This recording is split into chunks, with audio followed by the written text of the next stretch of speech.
നമസ്കാരം. കേരളത്തിൽ വന്ദേ ഭാരത് ട്രെയിൻ റൂട്ടിൽ ഉൾപ്പെടുത്താൻ റെയിൽവേ നടപടികൾ ആരംഭിച്ചു. ദക്ഷിണേന്ത്യയിൽ വന്ദേ ഭാരത് ട്രെയിൻ ഓടാത്ത ഏക സംസ്ഥാനം കേരളമാണ്. സംസ്ഥാനങ്ങൾക്ക് നേരിട്ട് വന്ദേ ഭാരത് അനുവദിക്കുന്ന രീതിയില്ലെന്നാണ് കേന്ദ്ര നയം. ആന്ധ്രയിൽ സെക്കൻഡറാബാദ്, തിരുപ്പതി, കർണാടകത്തിൽ ബാംഗ്ലൂരു, തമിഴ്നാട്ടിൽ ചെന്നൈ, കോയമ്പത്തൂർ എന്നിവിടങ്ങളിലെല്ലാം വന്ദേ ഭാരത് ഉണ്ട്. ഇത് അവഗണനയാണെന്ന ആക്ഷേപം ഉയർന്നിട്ടുണ്ട്. കേരള മുഖ്യമന്ത്രി കേന്ദ്രത്തിന് നേരിട്ട് പരാതിയും നൽകി. ഈ സാഹചര്യത്തിലാണ് കേരളത്തിലെയും വന്ദേ ഭാരത് റൂട്ട് ഉൾപ്പെടുത്താനുള്ള നീക്കമുണ്ടായത്. തീരുമാനം 1 മാസത്തിനുള്ളിലുണ്ടായേക്കും. 3 നിർദ്ദേശങ്ങളാണ് റെയിൽവേയുടെ പരിഗണനയിലുള്ളതെന്ന് അറിയുന്നത്. നിലവിൽ കോയമ്പത്തൂരിൽ നിന്ന് ബാംഗ്ലൂരിലേക്കുള്ള വന്ദേ ഭാരത് കൊച്ചിയിലേക്ക് നീട്ടുന്നതാണ് അതിലൊന്ന്. മറ്റൊന്ന് കോയമ്പത്തൂരിൽ നിന്ന് ചെന്നൈയിലേക്കുള്ള വന്ദേ ഭാരത് മംഗലാപുരത്തേക്ക് നീട്ടുക. ഇതിനു പുറമെ കൊച്ചുവേളിയിൽ നിന്ന് മംഗലാപുരത്തേക്ക് വേഗത കുറഞ്ഞ സർവീസും പരിഗണിക്കുന്നുണ്ട്. കേരളത്തിലെ ട്രാക്ക് സിഗ്നൽ സംവിധാനങ്ങൾ ഉപയോഗിച്ച് ശരാശരി 65 കിലോമീറ്റർ വേഗത്തിൽ മാത്രമേ സർവീസ് നടത്താനാവുകയുള്ളൂ. ഉടൻ സർവീസ് തുടങ്ങുകയാണെങ്കിൽ കോയമ്പത്തൂരിൽ നിന്ന് സർവീസ് കേരളത്തിലേക്ക് നീട്ടാനാണ് സാധ്യത. കേരളത്തിൽ വന്ദേ ഭാരത് എക്സ്പ്രസിന് സർവീസ് മെയിൻ്റനൻസിനുള്ള സൗകര്യങ്ങളില്ലാത്തതാണ് കാരണം. ചെയർകാറുകളുടെയും ട്രെയിനിൻ്റെയും അറ്റകുറ്റപ്പണികൾക്കായി 2 തരത്തിലുള്ള മെയിൻ്റനൻസ് ഡിപ്പോകളാണ് വന്ദേ ഭാരത് എക്സ്പ്രസ്സുകൾക്ക് വേണ്ടത്. ഇത് രണ്ടും കേരളത്തിലില്ല.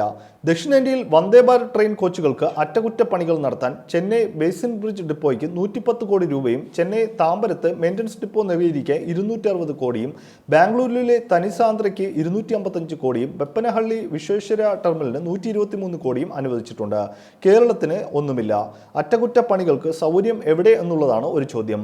പ്രവർത്തനം തുടങ്ങി വർഷങ്ങൾ കഴിഞ്ഞിട്ടും പൂർണ്ണതോതിൽ ഉപയോഗിക്കാത്ത പാലക്കാട്ടെയും കൊല്ലത്തെയും മൈമു ഷെഡുകൾ വന്ദേ ഭാരതിന്റെ അറ്റകുറ്റപ്പണികൾക്കായി നവീകരിക്കാൻ നിർദ്ദേശമുണ്ടെങ്കിലും പരിഗണിക്കപ്പെട്ടിട്ടില്ല. നേമം ടെർമിനലിലും കൊച്ചുവേളിയിലും വന്ദേ ഭാരതിനായി മെയിൻ്റനൻസ് സൗകര്യം ഒരുക്കാൻ നീക്കങ്ങളില്ല. അതേസമയം കർണാടകത്തിൽ മംഗലാപുരത്ത് വന്ദേ ഭാരതിനായി മെയിൻ്റനൻസ് ഡിപ്പോ ഒരുക്കാൻ നീക്കം തുടങ്ങി. ഇതിനായി ടെൻഡറും ക്ഷണിച്ചിട്ടുണ്ട്. മംഗളൂരുവിൽ ആകെയുള്ള 3 പിറ്റ് ലൈനുകളിൽ ഒരെണ്ണം വന്ദേ ഭാരതിനായി മാറ്റാനാണ് നീക്കം. പക്ഷേ നിർമ്മാണം പൂർത്തിയാക്കാൻ 6 മാസമെങ്കിലും സമയമെടുക്കും. കൊച്ചുവേളിയിൽ ഈയിടെ 2 പിറ്റ് ലൈനുകളുടെ വൈദ്യുതീകരണം പൂർത്തിയായിട്ടുണ്ട്. ഇത് ഒന്നുകൂടി മെച്ചപ്പെടുത്തിയാൽ വന്ദേ ഭാരതിന്റെ അറ്റകുറ്റപ്പണികൾക്കായി ഉപയോഗിക്കാമെന്ന് നിർദ്ദേശവും ഉണ്ടെങ്കിലും അത് നടപടി ആയിട്ടില്ല.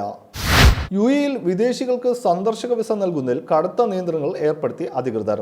ഇനി മുതൽ UAEയിൽ അടുത്ത ബന്ധുക്കൾ ഉള്ളവർക്ക് മാത്രമാണ് സന്ദർശക വിസയ്ക്ക് അപേക്ഷിക്കാനാവുന്നത്. Federal authority for identity and nationality, customs and security അറിയിച്ചു. സന്ദർശക വിസയിൽ UAEയിൽ എത്താൻ ആഗ്രഹിക്കുന്ന വിദേശി രാജ്യത്തെ ഒരു പൗരന്റെ അടുത്ത ബന്ധുവോ അടുത്ത സുഹൃത്തോ ആയിരിക്കണം. വിസിറ്റിംഗ് വിസയിലെത്തുന്ന വിദേശികളുടെ സന്ദർശനവും താമസവും കൂടുതൽ കടുപ്പിക്കുന്നതാണ് നിയന്ത്രണങ്ങൾ. മറ്റൊന്ന്, പ്രൊഫഷണൽ തലത്തിൽ ഒരു ജോലി ഉണ്ടായിരിക്കണം. പ്രൊഫഷണൽ തലങ്ങളിൽ 459 ജോലികളുടെ ലിസ്റ്റ് ഉണ്ടെന്ന് അധികൃതർ പറയുന്നു. അതിൽ 131 ഫസ്റ്റ് ലെവലിലും 328 രണ്ടാമത്തതുമാണ്.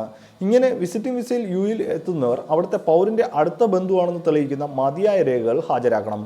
സാമ്പത്തിക ഗ്യാരണ്ടി, പ്രവേശനത്തിലുള്ള വ്യക്തമായ കാരണം എന്നിവയും വ്യക്തമാക്കണം. സ്മാർട്ട് ആപ്ലിക്കേഷൻ വഴിയാണ് സന്ദർശക വിസയ്ക്കായി അപേക്ഷിക്കേണ്ടത്.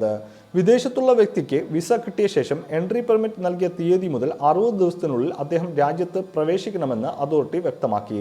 30 ദിവസമോ 60 ദിവസമോ 90 ദിവസമോ സന്ദർശക വിസയിലെത്തുന്നവർക്ക് UAEയിൽ തങ്ങാം. ഇത് വിസ ഇഷ്യൂ ചെയ്ത് കാലയളവിനെ ആശ്രയിച്ചിരിക്കും.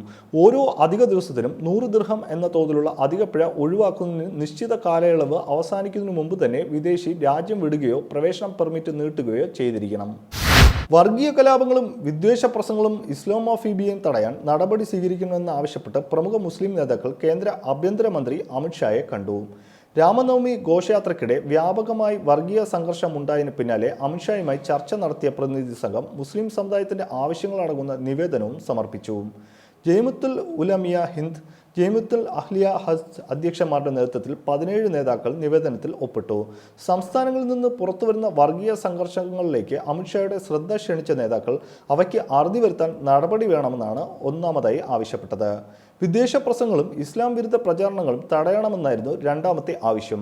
വിദ്വേഷം പ്രചരിപ്പിക്കുന്ന മാധ്യമങ്ങൾക്കെതിരെ സുപ്രീം കോടതി നിർദ്ദേശങ്ങളുടെ അടിസ്ഥാനത്തിൽ നടപടിയെടുക്കുക, ആൾക്കൂട്ട ആക്രമണങ്ങൾ തടയുക, വഖഫ് സ്വത്തുക്കളുടെ സംരക്ഷണം ഉറപ്പാക്കുക, കാശ്മീരികളുടെ പ്രശ്നം പരിഹാരം കാണുക, സമാധാനം പുനഃസ്ഥാപിക്കാൻ നിർജ്ജീവമായി കിടക്കുന്ന national foundation four communal harmony, national integration council എന്നിവ പുനഃസംഘടിപ്പിക്കുക, മുസ്ലിം മദ്രസകൾക്ക് പ്രവർത്തന സ്വാതന്ത്ര്യവും സുരക്ഷയും നൽകുക, കർണാടകയിലെ മുസ്ലിം സംവരണം പുനഃസ്ഥാപിക്കുക, ആസമിൽ സർക്കാർ ഭൂമി ഒഴിപ്പിക്കുന്നതിൻ്റെ പേരിൽ ദരിദ്രരായ മനുഷ്യർക്ക് നേരെയുള്ള അതിക്രമങ്ങൾ തടയുക, 2 വർഷത്തിലേറെ ജയിലിൽ കഴിയുന്ന മൗലാന കലീം സിദ്ദിഖി, ഉമർ ഗൗതം തുടങ്ങിയവരുടെ മോചനത്തിന് നടപടിയെടുക്കുക എന്നീ ആവശ്യങ്ങളാണ് അമിത്ഷായ്ക്ക് മുന്നിൽ വെച്ചത്.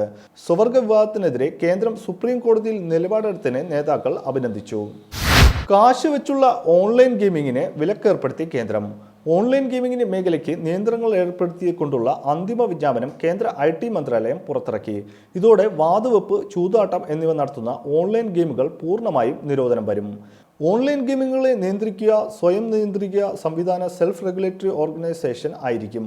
വാതുവെപ്പ് നടത്തുന്നുണ്ടോ ഇല്ലയോ എന്നതിൻ്റെ അടിസ്ഥാനത്തിൽ ഏതെല്ലാം ഓൺലൈൻ ഗെയിമുകളാണ് അനുവദിക്കേണ്ടത് എന്ന് തീരുമാനിക്കുക SRO ആയിരിക്കും. വ്യവസായ പ്രതിനിധികൾ, വിദ്യാഭ്യാസ വിദഗ്ധർ, ശിശു വിദഗ്ധർ, മനഃശാസ്ത്രജ്ഞ വിദഗ്ധർ തുടങ്ങിയവർ ഉൾപ്പെടുന്നതായിരിക്കും സമിതി. 18 വയസ്സിന് താഴെയുള്ള കുട്ടികൾക്ക് ഗെയിം കളിക്കുന്നതിന് രക്ഷിതാക്കളുടെ അനുമതി വേണമെന്ന വ്യവസ്ഥയും ചട്ടത്തിലുണ്ട്. രാജ്യത്ത് ആദ്യമാണ് ഓൺലൈൻ ഗെയിമുകൾക്ക് നിയന്ത്രണ സംവിധാനം കൊണ്ടുവരുന്നതെന്ന് കേന്ദ്ര IT സഹമന്ത്രി രാജീവ് ചന്ദ്രശേഖർ പത്രസമ്മേളനത്തിൽ പറഞ്ഞു. പുതിയ നയങ്ങൾ പാലിക്കാത്ത ഗെയിമിംഗ് സ്ഥാപനങ്ങൾക്ക് സേഫ് ഹാർബർ പരിരക്ഷ നഷ്ടപ്പെടുമെന്നും മന്ത്രി വ്യക്തമാക്കി.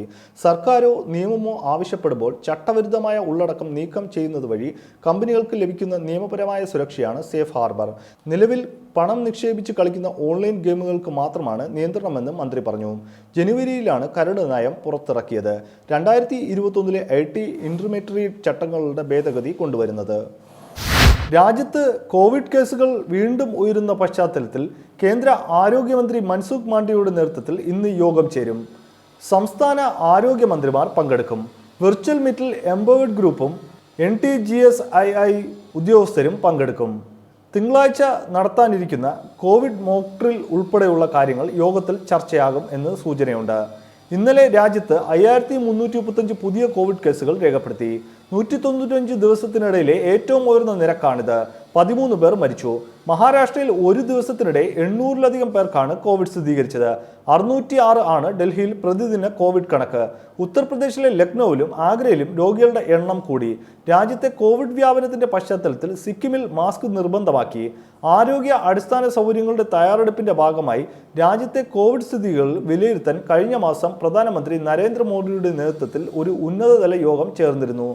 പോസിറ്റീവ് സാമ്പിളുകളുടെ മുഴുവൻ ജിനോം സീക്വൻസിംഗ് വർദ്ധിപ്പിക്കാൻ പ്രധാനമന്ത്രി ഉദ്യോഗസ്ഥർക്ക് നിർദ്ദേശം നൽകി. രോഗികൾ, ആരോഗ്യ വിദഗ്ധർ, ആരോഗ്യ പ്രവർത്തകർ എന്നിവർ ആശുപത്രി പരിസരത്ത് മാസ്ക് ധരിക്കുന്നത് ഉൾപ്പെടെയുള്ള കോവിഡ് ജാഗ്രതകൾ പാലിക്കണമെന്നും അദ്ദേഹം വ്യക്തമാക്കിയിരുന്നു. വാർത്തകൾ ഇവിടെ അവസാനിക്കുന്നില്ല. സത്യവും വ്യക്തവും കൃത്യവുമായ വാർത്തകൾക്കായി VMTV ന്യൂസ് ചാനൽ സന്ദർശിക്കുക. നന്ദി.